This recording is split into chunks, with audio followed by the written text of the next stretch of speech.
Gusto ko rin maklaro. I'm not saying that I am a religious or what. Hindi ako, matagal na ako wala na sa ano. Alam mo ganito eh. Sino hong nakaalam ni yung Abu Ben Adem?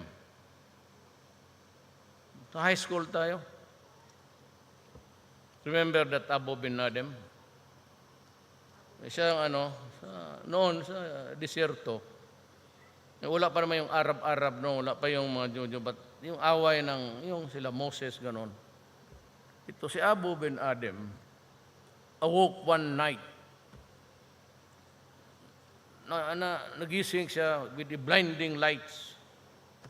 Tingin si Abino. Kita siya ng isang angel. May daladalang tablet na kaganon.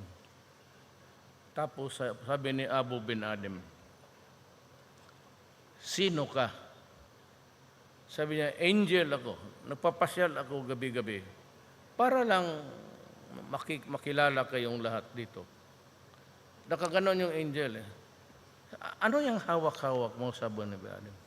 Sabi niya, ito yung listahan ng mga tao nagmamahal ng Diyos.